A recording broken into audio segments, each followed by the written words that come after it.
Alors bonjour, bienvenue à cette première conférence web, conférence que j'ai prononcée au mois de mai 2011 dans le cadre du colloque annuel des CI, donc des conseils des infirmiers et infirmières du Québec.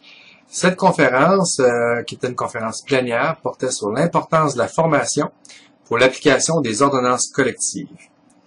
Alors, cette conférence-là, je l'avais préparée moi-même avec Nancy Cyr, qui est professeure de clinique et conseillère clinique également au CSS Ville-Capitale, et j'avais obtenu également la collaboration de mes collègues de la communauté de pratique des soins infirmiers en centre d'hébergement.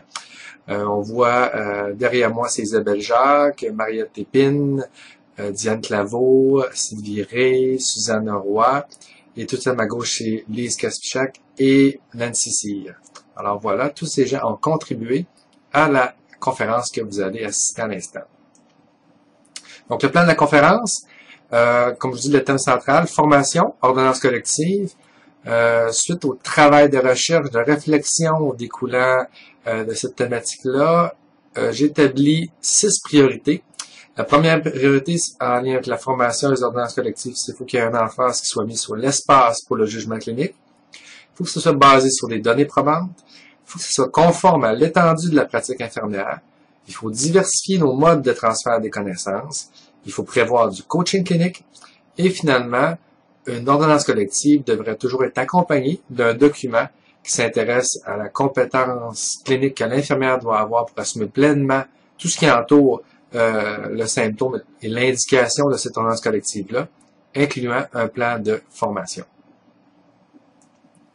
Alors, qu'est-ce qu'une ordonnance collective? Pour se rappeler, c'est quoi? Ben, l'ordonnance collective est une prescription donnée à un médecin ou à un groupe de médecins à une personne habilitée, et notamment pour objet les médicaments, les traitements, les examens ou les soins donnés à un groupe de personnes ou pour des situations cliniques déterminées dans cette ordonnance, les circonstances selon lesquelles ils peuvent l'être, de même que les contre-indications possibles. Donc, une belle définition légale, comme on les aime, mais il y a quand même 2 mots-clés au niveau de l'ordonnance collective, c'est personnes habilitées et les circonstances. Les circonstances, ça veut dire que, OK, il y a des circonstances pour la présence d'un même symptôme que l'ordonnance collective va s'appliquer et d'autres fois pas. Et en ce qui a trait à personne habilitée, qu'est-ce que ça veut dire exactement personne habilitée? Mais en fait, habilité, c'est rendre légalement apte à. Donc, l'infirmière, elle est apte à, mais ça veut dire quoi, être apte? Ça veut dire que qui est légalement, juridiquement capable de quelque chose, donc de faire quelque chose. Alors, qu'est-ce que ça veut dire être capable? C'est qu'il y a les compétences requises, et c'est vraiment là-dessus l'emphase de cette conférence, c'est-à-dire, oui, on a les capacités légales, c'est une chose, mais en fait, il faut aussi avoir les compétences nécessaires pour utiliser avoir recourir aux ordonnances collectives pour le plus grand bénéfice des patients, des gens qu'on soigne. Alors, une personne qui a les compétences requises, qu'est-ce que ça veut dire? Parce qu'en fait, c'est au cœur de cette conférence-là. Je vous ai présenté les membres de la communauté de pratique qui m'ont grandement influencé dans le développement du contenu que je vous présente. J'ai également une expérience personnelle que je vais vous relater un peu en partie avec certains éléments manquants. Quand même, je vais me préserver un peu de vie privée, mais quand même, j'ai pas le choix d'en parler parce que c'est venu aussi grandement influencer la présentation qui va suivre. Donc, ce que je peux vous dire, c'est j'ai eu un bébé, donc on va préserver le nom, son prénom et tout, un bébé qui était assez libre. Et vous savez, moi je savais pas ça parce que je suis dans le secteur du vieillissement et certainement pas en pédiatrie et obstétrique et tout. Alors, les bébés, quand ils frôlent le salive, qui vont toucher au sein livre à la naissance, en fait, ils sont soumis à un protocole. C'est un protocole d'hypoglycémie qui vérifie aux 4 heures pour les 48 premières heures de vie pour s'assurer, dans le fond, que le bébé fasse pas d'hypoglycémie parce qu'il est plus à risque chez les petits poids. OK? Mais ça ne veut pas dire qu'ils ont un problème automatiquement. Donc, voici la situation. Il y a 2 situations similaires auxquelles j'ai fait face. Toujours un seul protocole d'hypoglycémie, mais 2 décisions différentes d'infirmières. Et je vous relate ça. Donc, les résultats sont normaux pour le premier 24 heures. Donc, déjà, on voit que le petit bébé fonctionne bien au niveau de sa glycémie, tout va bien. On est le matin, on a beaucoup de visites, c'est très occupé en pédiatrie, beaucoup de gens qui viennent voir le bébé. En plus, on avait accepté un stagiaire en soins infirmiers du cégep FX Garneau, entre autres. Son professeur vient nous voir, ils ont fait un travail extraordinaire. Le médecin avait 3 résidents. Il y a des petits défis pour l'allaitement dans ces premières 24 heures-là. Finalement, il est autour de 11 heures, si je me souviens bien, puis le bébé s'endort. Hein. Il y a quand même eu beaucoup de stimulation, puis ça dort pas mal tout le temps à cet âge-là, c'est que ça se réveille, ça dort, ça se réveille, ça dort. Et là, l'infirmière, elle arrive. Alors, l'infirmière rentre dans la chambre, et là, elle voit que le bébé dort. Fait que là, elle dit, regardez, je venais pour la piquer, là, pour voir sa glycémie, comment ça allait, mais regardez, depuis 24 dernières heures, ça va super bien. Je sais que vous avez une grosse avant-midi. Donc, quand elle se réveillera, là, sonnez la cloche, puis je viendrai prendre sa glycémie à ce moment-là. Il n'y a pas de stress à avoir, il n'y a pas de presse. Votre bébé va super bien. Alors moi, j'ai été impressionné de cette infirmière-là. Je dis, elle a un bon jugement clinique. Elle a vraiment s'est intéressée à la personne soignée, puis elle a tenu compte des circonstances, des enjeux, puis elle a placé avant tout le bébé au cœur de sa décision, sans mettre à risque, évidemment, le petit bébé. Alors, fort de cette expérience-là, on couche 2 nuits en passant à l'hôpital.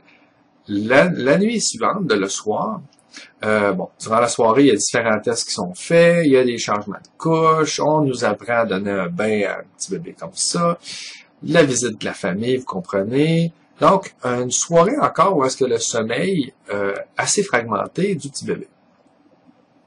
À 23 heures, par contre, le boire de 23 heures, il est numéro 1, c'est boire de grande qualité.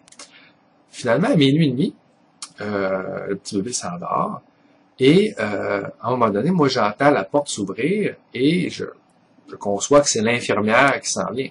Alors, je me presse à la porte, je vais la voir, je prends ma petite voix, je dis « Le bébé vient juste de s'endormir. » Alors, si vous voulez, je vais vous appeler, je vais sonner la cloche quand elle va se réveiller. Fait qu'à ce moment-là, vous pouvez prendre sa glycémie.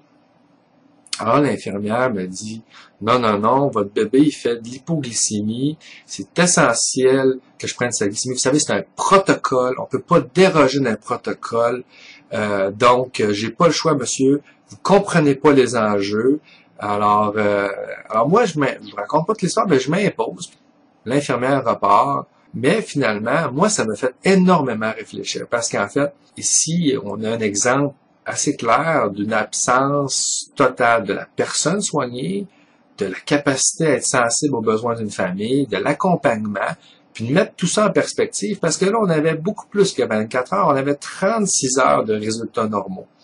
Alors, face à un protocole d'hypoglycémie qui m'apparaît très rigoureux sur des bébés de 6 livres et un petit peu moins, j'ai vu 2 infirmières qui ont pris des décisions différentes. Et comme je vous dis, ça m'a marqué. Fait que ça va aussi marquer la présentation un petit peu. Donc, la communauté de pratique, ma propre expérience comme professeur, comme clinicien, mais c'était ma première expérience en tant que père ou patient par procuration de mon petit bébé. Donc, alors voilà pour la petite anecdote. Alors, la priorité 1, vous allez comprendre, c'est d'avoir un espace pour le jugement clinique. Alors, qu'est-ce que ça veut dire? C'est quoi ça, le jugement clinique?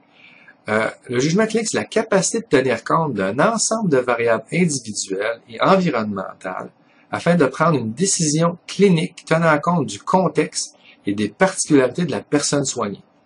Les ordonnances collectives doivent être vues comme une option parmi d'autres options visant le bien-être de la personne soignée. Surtout que l'ordonnance collective n'a pas le même caractère de suivi rigoureux qu'on retrouve au niveau des protocoles, parce que, comme on l'a vu dans la définition d'ordonnance collective, on parle vraiment de circonstances dans lesquelles ça s'applique.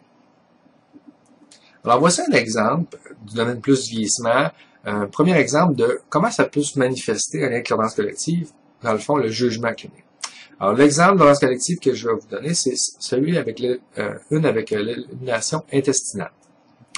Alors, l'indication d'ordonnance collective, c'est pour tout usager ou résident présentant une absence de sel depuis au moins 2 jours. Il y a une ordonnance collective qui est à appliquer. Alors, on a ici l'infirmière Annie Wilkie. Alors, si vous ne connaissez pas qui est l'infirmière Annie Wilkie, peut-être que vous allez vous rappeler maintenant, c'est l'infirmière du film Misery de Stephen King. C'était une infirmière qui n'était pas tellement recommandable. Mais bon, alors, mettons que c'est cette infirmière-là face à cette situation-là qui va appliquer, en fait, l'ordonnance collective sans jugement clinique. C'est-à-dire qu'il n'y a pas de sel depuis 2 jours. Elle se dit, bon, ben, comme il n'y a pas de sel, j'ai pas plus de réflexion à avoir, j'ai l'indication, donc, le matin, je donne mes sénosides et Docusat, puis je répète ça le soir. Donc, ça peut paraître d'une situation tout à fait banale, normale, mais ça, c'est si on voit notre rôle comme professionnel des soins infirmiers, comme étant banal. Mais en fait, on va prendre une autre infirmière. On va l'appeler Florence, celle-là. Alors, Florence, vous la connaissez peut-être un petit peu plus. C'est la classique Florence Nightingale. Donc, on a toujours une même situation.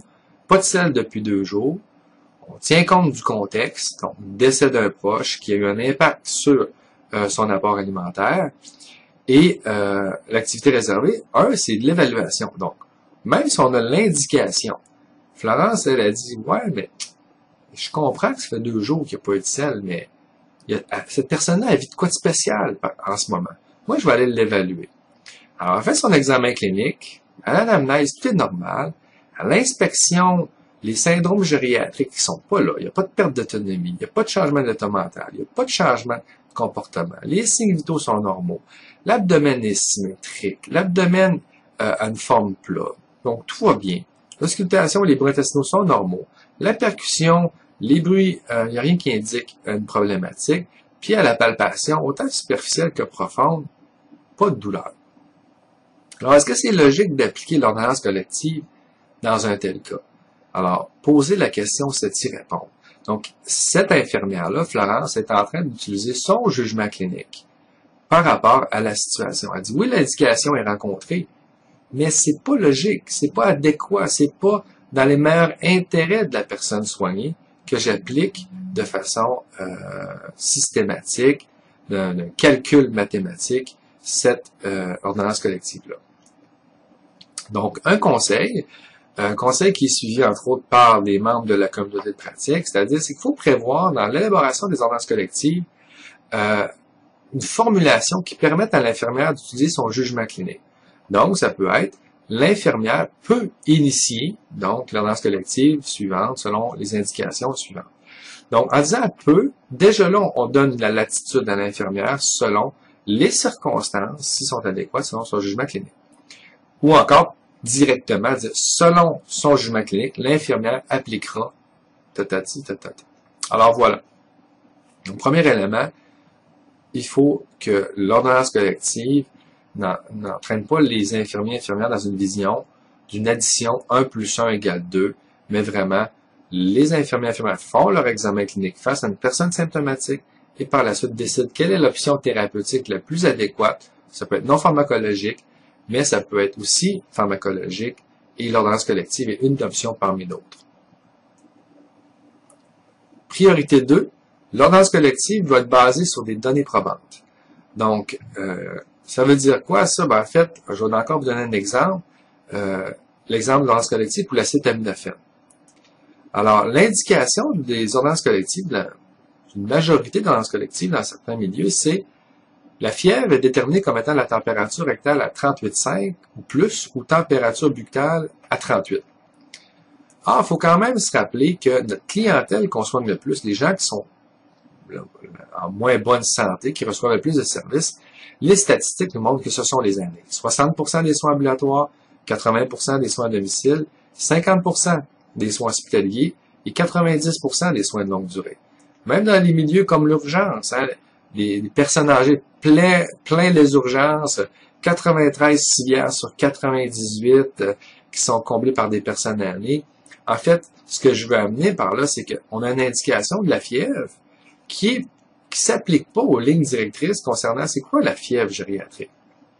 Donc, ici, on a les lignes directrices qui sont déjà à leur 2e édition au niveau de la Société américaine de maladies infectieuses, qui indique qu'une fièvre chez l'aîné, si on prend une seule mesure orale, c'est 37 9. Ici, vous voyez, ils ont augmenté de 1 degré Celsius.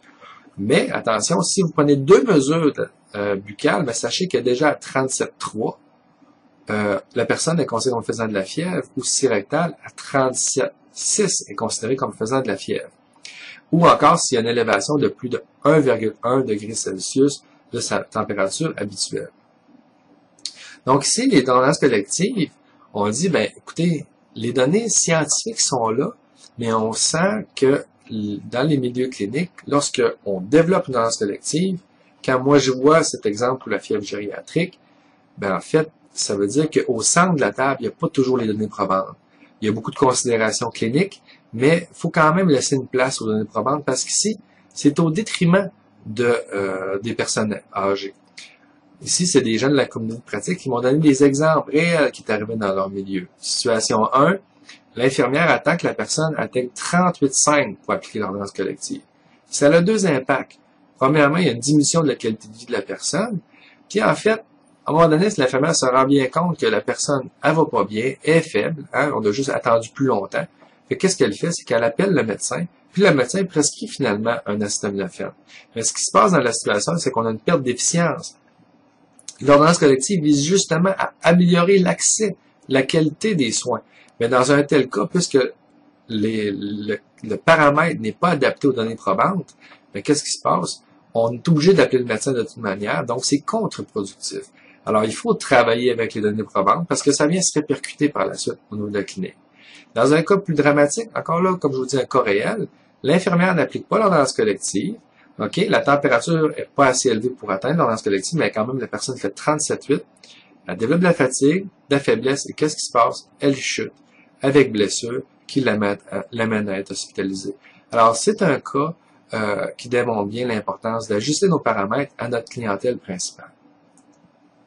Donc, ordonnance collective et données probantes, ce qu'il faut retenir, c'est qu'il faut éviter que l'ordonnance collective envoie un message opposé à l'état des connaissances scientifiques.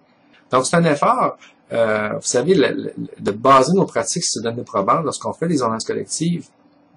Le contenu scientifique, c'est pas un contenu dont la propriété est à la profession médicale ou aux pharmaciens ou d'autres professions. C'est à la communauté internationale scientifique. Tout le monde a accès. Un citoyen peut aller sur PubMed, qui est une base de données, puis avoir accès à toutes les données scientifiques les plus à jour concernant différentes thématiques.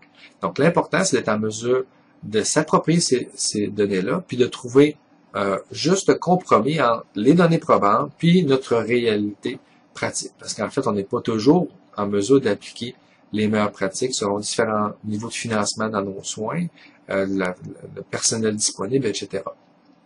Priorité 3, il faut que ça soit conforme avec l'étendue légale de la pratique infirmière, une ordonnance collective. OK? On a une autre capsule web qui traite de ce sujet-là, de l'évaluation infirmière, qu'est-ce que ça implique. Notre première activité réservée nous permet d'en faire beaucoup sur le plan légal. On est en mesure de déterminer ce qui est normal ou anormal. On peut déterminer la gravité, si c'est léger, modéré ou sévère, l'état de la personne, le degré d'urgence de la situation. On fait un constat qui peut être un signe, qui peut être un symptôme, qui peut être un besoin, qui peut être un problème de santé. Donc, on peut aller très loin. On nous dit on a du jugement clinique. Alors, il est important que les ordonnances collectives ne nous fassent pas revenir en arrière par rapport à ça, mais bien qu'ils viennent s'insérer à travers cette démarche clinique-là. Donc, je donne un exemple pour illustrer mon point. Pensons à un antiacide. Alors, l'indication, par exemple pour du Maalox, ça peut être traitement symptomatique des brûlures d'estomac, de l'hyperacidité ou de la dyspepsie. Donc, on a toujours notre infirmière Annie Wilkie. Alors, vous comprenez que Annie prend pas nécessairement toujours les meilleures décisions, mais ça dépend de l'œil qui regarde. Si on regarde ici, le lieu orthopédie, il est 6 heures le matin, c'est un lundi. Madame Côté se plaint de brûlure d'estomac. Et l'intervention infirmière, donc d'Annie, c'est d'appliquer l'ordonnance collective pour favoriser le soulagement du malaise. Annie va voir la dame avant de quitter l'unité à la fin de son quart de travail de nuit. Et Madame dort. Donc, en apparence, tout est parfait dans cette situation-là. Sauf qu'il faut se rappeler que c'est un modèle simple, c'est une vision par symptôme, c'est-à-dire 1 plus 1 égale 2. Prenons l'exemple d'une autre infirmière, une infirmière exemplaire. Par exemple, une infirmière qui aurait gagné le prix Florence au niveau de l'excellence des soins. Donc, toujours en orthopédie, toujours 6 heures du matin, toujours le même symptôme, mais elle dit pas, je vais faire 1 plus 1 égale 2, l'ordonnance collective, elle dit, je vais aller l'évaluer, j'ai une personne qui est symptomatique. Donc, elle réalise sa première activité, elle va faire son examen clinique. Finalement, elle se rend compte qu'au niveau de l'appétit, digestion, élimination, tout est normal. L'inspection, auscultation, tout est normal également au niveau de l'examen d'abdomen. Cependant, puisqu'elle est allée le voir, elle est allée voir la personne qui est dans un processus d'évaluation, elle se rend compte que la dame elle a un changement de l'état mental, l'état de conscience est perturbé, une période de léthargie. Sa fréquence respiratoire est à 22. Cette infirmière consciencieuse-là, elle dit, mais habituellement, elle est à 15, elle, depuis qu'elle est admise, là, elle a tout le temps été à 15, 14, 16, là, elle est à 22. Alors, elle décide de sculpter ses poumons. Elle note des crépitants au lobe inférieur droit en face postérieure. Ici, mon point, c'est pas de faire le lien avec le brûlement d'estomac. C'est le fait d'évaluer. Ça lui a permis de reconnaître la présence d'un autre problème.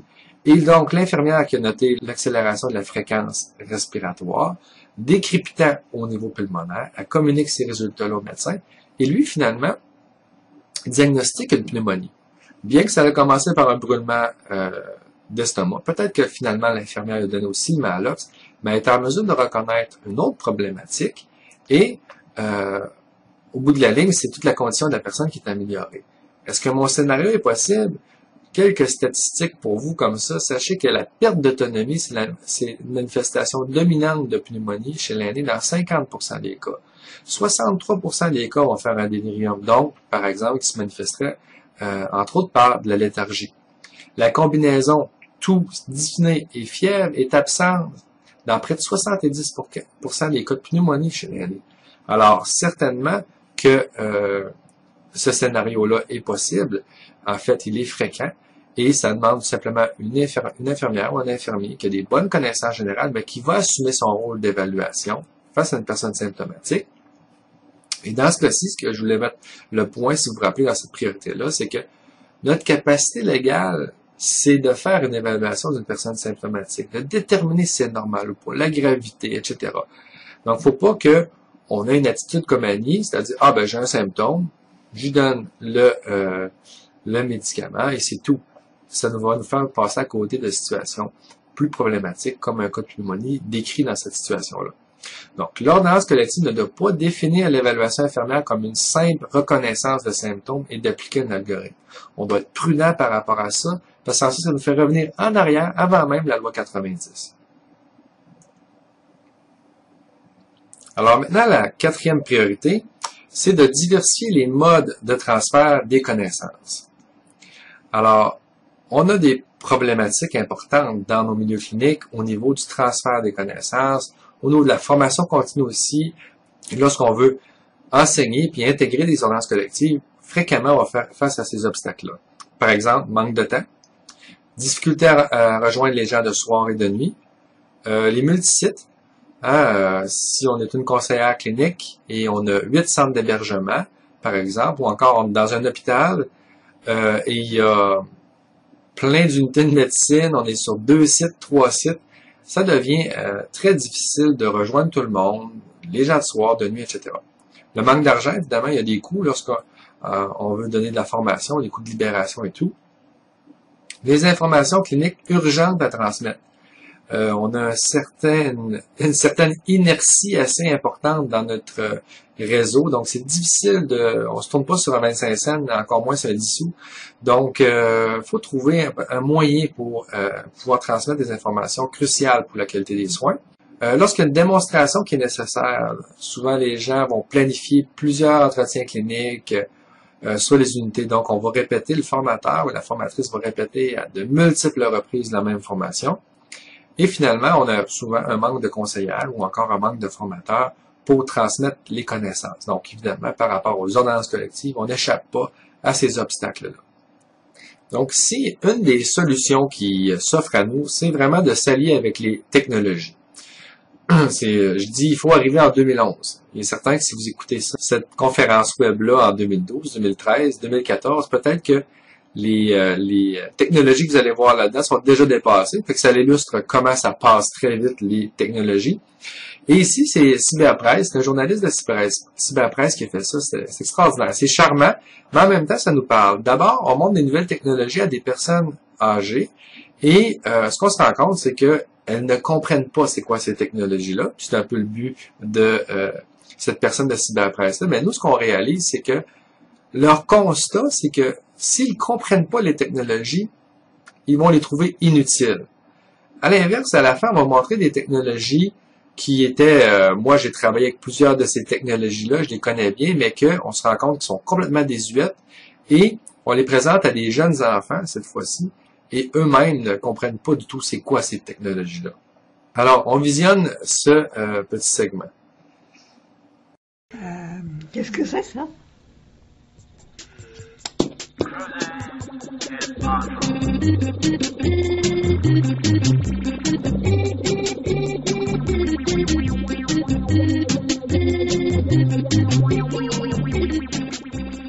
Dans un hôpital, là, quelque chose comme ça, là, ils peuvent signer ce que c'est, ça.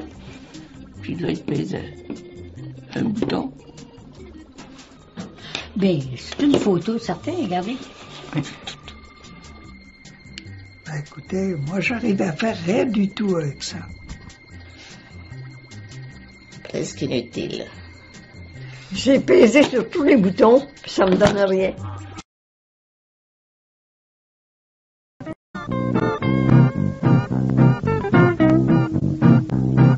C'est pour faire des photos.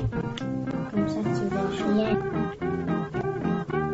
Une carte qui sert à comme payer des choses, aller à la banque. C'est pas... Ouais, ça c'est pour mettre un iPod. Ah oui, c'est comme ça. Ah! Oh, cool. OK. Je sais pas trop. Un tapis. Le dernier, c'est un disque qu'elle avait dans ses mains, puis elle pensait que c'était un tapis. Alors, c'est très charmant. C'est vraiment été fait dans une perspective d'ironie. En fait, les gens ils ont accepté de faire un peu d'autodérision, je pense, là-dedans. Donc, mais comme je vous disais, pour nous, ça témoigne quand même que la technologie, ça passe vite. Et il est important de garder le cap. Sans ça, on a un système qui est beaucoup moins efficient. Donc, lorsqu'on parle des technologies, comment elles peuvent nous aider pour transmettre des connaissances en lien justement avec la tendance collective, prenons l'exemple du manque de temps. Donc, comment rendre accessibles les connaissances en tout temps? Alors, un exemple bien connu, c'est les capsules web. Vous êtes en train de suivre une conférence web. Il y en existe un autre. Ici, je vous mets la conférence web, la capsule web de France Collin sur l'approche gériatrique. Elle est sur YouTube et c'est une conférence web qui a été faite par le Centre d'excellence Le Vieillissement. Donc, par exemple, du contenu sur l'importance du jugement clinique par rapport à une tendance collective pourrait très bien se faire par une vidéo qu'on rend disponible sur les ordinateurs de toutes les unités de soins. Donc, dès ce moment-là, on fait le tournage sans trop de formalité, comme je le fais présentement dans mon bureau. Et de cette manière-là, par la suite, on le rend disponible. Et les gens, l'important, c'est qu'il y ait le message clé, qu'il y ait le contenu. Alors, effectivement, pourquoi pas faire une vidéo sur cette dimension-là? Alors bonjour, bienvenue sur cette capsule web pour l'ordonnance collective sur l'élimination intestinale. Alors on vous présente cette capsule-là parce qu'en fait on souhaite mettre en évidence l'importance pour vous les infirmiers et infirmières d'avoir du jugement clinique dans l'application de celle-ci. Et tatati tatata. Donc je vous ferai pas la même présentation, mais je voulais quand même vous montrer que moi je suis vraiment pas un expert des hautes technologies et tout. C'est un ordinateur portable que j'utilise présentement, qui utilise le logiciel Camtasia. Et c'est une présentation PowerPoint. Alors, je peux changer ici les acétates comme on le ferait habituellement. On passe d'une acétate à l'autre, la même chose. Alors ici, vous voyez le contenu que je vous ai présenté tantôt. Et de cette manière-là, ça nous permet de passer notre message, de le rendre accessible en tout temps, à tout le monde, Et dans le fond, moi je le fais dans le confort de mon bureau, vous faire cette présentation-là, et ça me demande pas plus de temps que ce que je viens de faire là. Merci. Alors voilà, je voulais quand même vous montrer que c'est pas mystérieux faire des conférences web ou des capsules web. Il faut juste apprivoiser la petite caméra et s'imaginer vraiment qu'il y a des gens qui nous écoutent et par la suite on parle. On est tout seul dans notre bureau, mais c'est vraiment simple. Un autre obstacle qu'on rencontre, c'est lorsqu'on a plusieurs sites et qu'il y a des coûts élevés, que ça amène de faire des formations et des déplacements. Alors comment qu'on peut faire face à cette difficulté-là, c'est de faire des e-formations, qui sont des formations en temps réel, puis qui sont après ça disponibles en rediffusion. Un logiciel qui permet ça, c'est le logiciel WebEx. Le logiciel WebEx est un logiciel dans lequel on est en mesure, comme vous voyez ici, là j'avais donné une conférence web, donc ici c'est en temps réel. Donc les participants peuvent interagir avec moi durant la conférence, ils sont tous devant leur bureau à différents endroits, ils peuvent être partout dans le monde.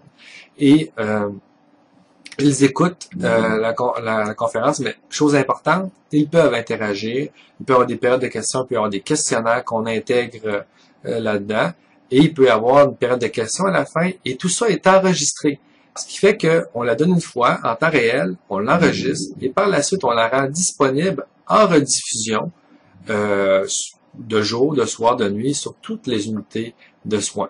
Le logiciel WebEx, les gens peuvent se l'approprier, les services audiovisuels des différents hôpitaux peuvent vous aider. Au Centre d'excellence de vieillissement de Québec, nous, pour le moment, on fait affaire avec Zinboshine, qui est une compagnie qui se spécialise dans le soutien de différents secteurs d'activité, mais dont la formation continue comme ça avec la plateforme WebEx. Alors, pourquoi pas donner une information portant sur les manifestations typiques et atypiques des maladies de l'année en lien avec une ordonnance collective? C'est le genre de formation qu'on n'a pas besoin de beaucoup d'interaction pour envoyer un message clair, mais peut-être répondre à 2-3 questions. Et voilà, le tour est joué. Par la suite, on fait de la rediffusion. Disons que vous avez une information clinique urgente à transmettre. Alors là, vous dites, là, on vient de changer notre ordonnance collective concernant la fièvre gériatrique. On l'ajuste aux paramètres les plus à jour dans le domaine. Il faut aviser nos médecins, pharmaciens, tout cliniciens et les infirmiers et infirmières de tous les corps de travail, jour, soir, nuit, par rapport à cette donnée-là. Alors, comment qu'on va procéder pour y arriver? La manière la plus simple et la plus rapide, c'est tout simplement de faire un enregistrement audio.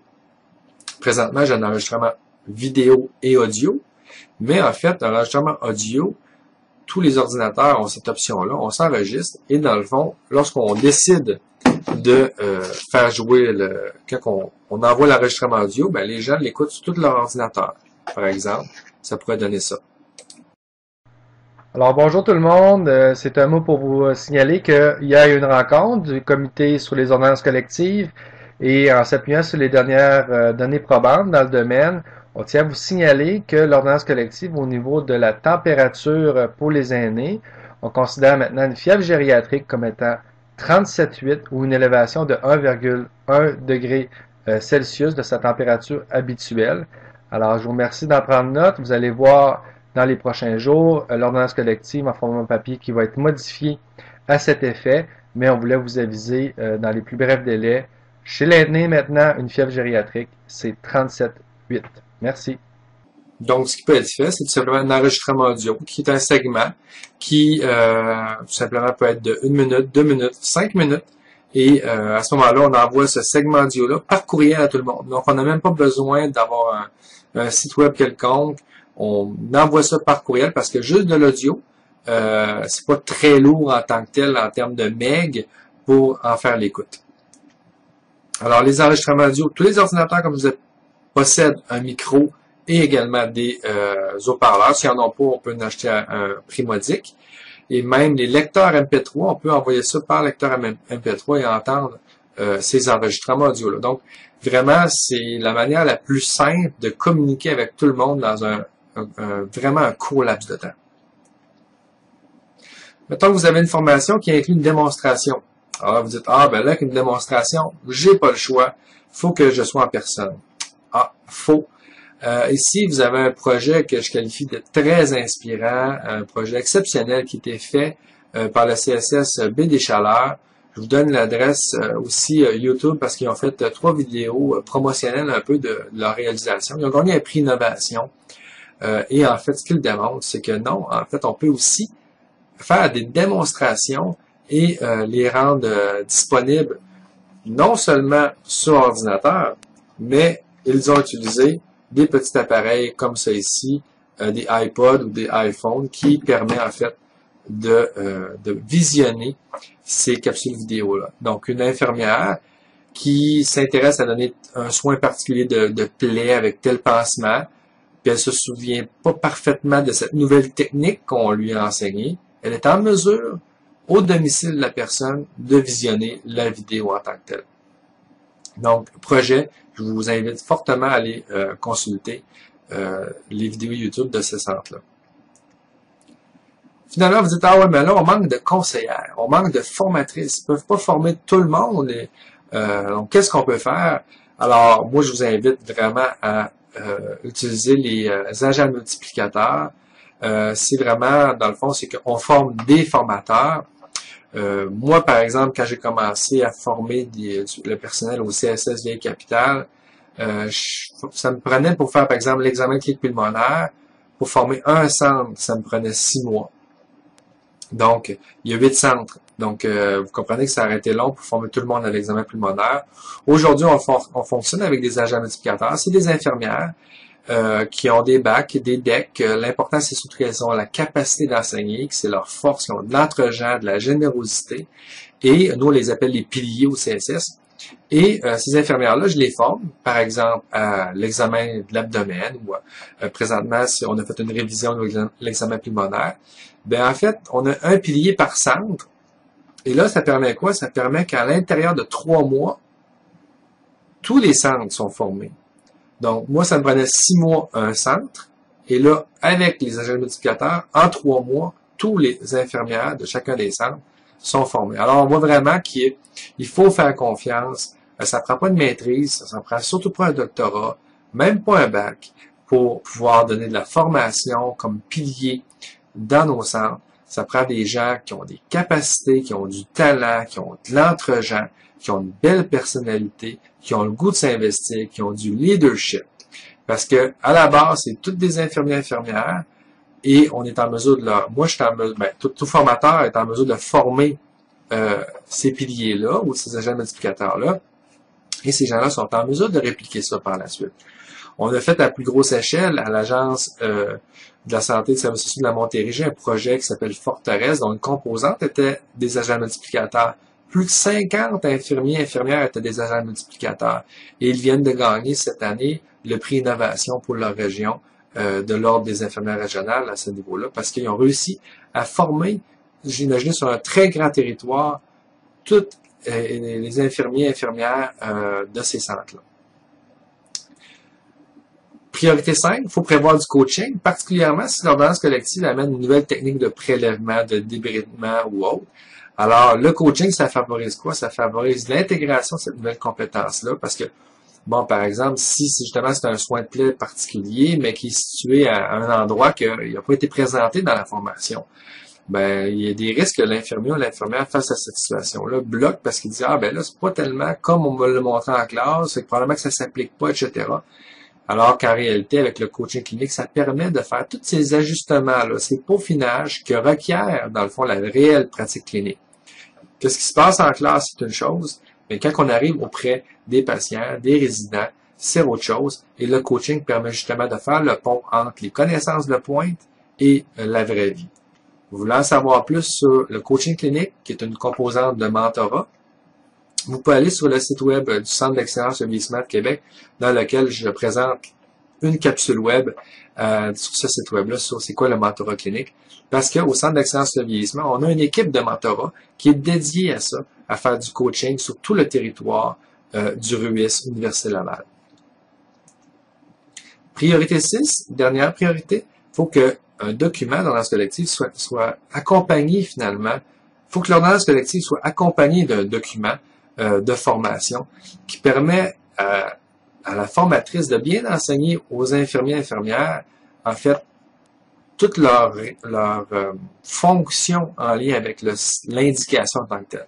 si par exemple on parle d'initier une mesure diagnostique en présence de symptômes urinaires, ok, de faire un prélèvement.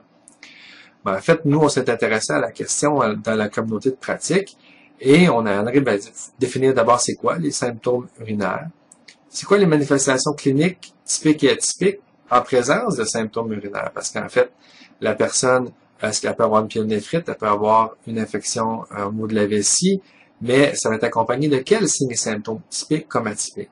C'est quoi l'évaluation clinique à faire dans un tel cas, au niveau de l'examen de l'abdomen, par exemple? Quelles sont les interventions pharmacologiques et non pharmacologiques appropriées dans un tel contexte? Donc, on aborde ces questions-là parce qu'on ne veut pas entraîner une vision dans la profession infirmière uniquement que tous signes et symptômes se traitent uniquement et exclusivement par des médicaments, quand c'est pas la réalité, puis quand c'est de toute manière pas ce qui est suggéré dans la politique du médicament, la politique provinciale de 2007, qui parle d'usage optimal des médicaments et dans lequel on met en valeur les interventions non pharmacologiques.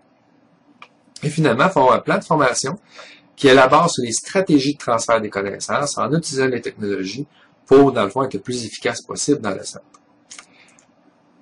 Il faut qu'on fasse une réflexion toujours en lien avec l'ordonnance collective, parce que le but, c'est d'améliorer l'accès et la qualité des soins. Si je vous parle des symptômes urinaires, c'est un bon exemple dans lequel on dit faire un prélèvement urinaire. Il y a du quoi de plus simple que ça. Mais quand on s'est intéressé à la question de où est le bénéfice pour le patient ou le résident que l'infirmier ou l'infirmière soit en mesure de faire ce prélèvement-là. On s'est rendu compte que si les manifestations sont typiques, sont très claires, on parle de dysurie, maturie, fièvre, pollacurie, douleur suspubienne, quand les signes sont très évocateurs, clairement d'une infection urinaire, ben en fait, on est beaucoup mieux d'appeler directement le médecin, qui lui, souvent, va initier, en même temps qu'il va prescrire un prélèvement, va initier une antibiothérapie quand les signes cliniques sont clairs. Donc, on ne veut pas ralentir l'accès en donnant à l'infirmier ou à l'infirmière une ordonnance collective de ce type-là. Donc, l'ordonnance collective, on la trouve utile dans les contextes où les manifestations sont atypiques. Chez une personne qui a déjà eu des antécédents, par exemple, d'infection urinaire.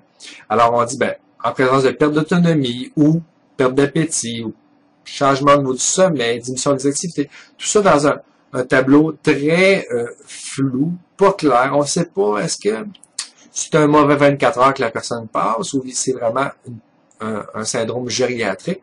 Mais durant cette phase-là, selon les caractéristiques de la personne, il pourrait être pertinent de faire un prélèvement urinaire pour éliminer, dans cette phase où on intensifie la surveillance clinique, dans le fond, d'aller de faire un prélèvement urinaire pour voir s'il n'y aurait pas une infection urinaire. Fait que si jamais, dans l'évolution clinique, la personne se rétablit 72 heures après, ben, dans le fond, on n'aura pas dérangé le médecin dans sa pratique pour rien. On va avoir assumé notre capacité à déterminer ce qui est normal ou pas, la gravité de la situation. Donc, on va juger de la situation adéquatement et on n'aura jamais réduit la qualité et l'accès des soins à cette personne-là. À l'inverse, si la situation se détériore, 48 heures, 72 heures plus tard, l'infirmier ou l'infirmière appelle le médecin et qu'est-ce qui va se passer? Le médecin va demander, il va peut-être venir l'évaluer ou encore va prescrire certains examens complémentaires.